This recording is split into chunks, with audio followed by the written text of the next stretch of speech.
স্বামীকে ছেড়ে ভালো নেই সন্দীপ্তা। শহর থেকে দূরে কোথায় গিয়ে সময় কাটছে অভিনেত্রীর। নতুন বছর শুরু হতেই হিন্দি সিরিয়ালে কাজ করার সুযোগ এসেছে অভিনেত্রী সন্দীপ্তা সেনের কাছে। সেই সূত্র ধরেই গত মাসের শেষ থেকে চণ্ডীগড়ে থাকছেন নায়িকা। তারই অভিনীত বাংলা ওয়েব সিরিজ নষ্টনীর গল্পটি হিন্দি ভাষায় তৈরি হচ্ছে। একটু অন্য ধরনের অভিজ্ঞতা, তাই ভালো লাগছে সন্দীপ্তার। আর তাছাড়া বরাবরই হিন্দি ভাষায় স্বচ্ছন্দ বোধ করেন তিনি। প্রসঙ্গত এত বছরের অভিনয় জীবনে এর আগে অনেক হিন্দি সিরিয়ালের সুযোগ এসেছে, কিন্তু কাজ করার ইচ্ছে প্রকাশ করেননি।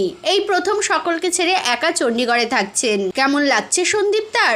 তার কথায়, সৌম্য আর আমার দুজনেরই সমস্যা হচ্ছে। মা বাবাও দূরে, পরিবার থেকে তো কোনোদিন দূরে থাকিনি, হঠাৎ করেই সবটা হয়েছে। 5 দিনের কথায় কলকাতা থেকে চণ্ডীগড়ে এসেছি, তাই একটু অসুবিধা হচ্ছে, কিন্তু যাতায়াত করছি। এই যেমন 3 দিনের ছুটিতে এসেছি, সৌম্যও ছুটি পেলে আসবে চণ্ডীগড়ে।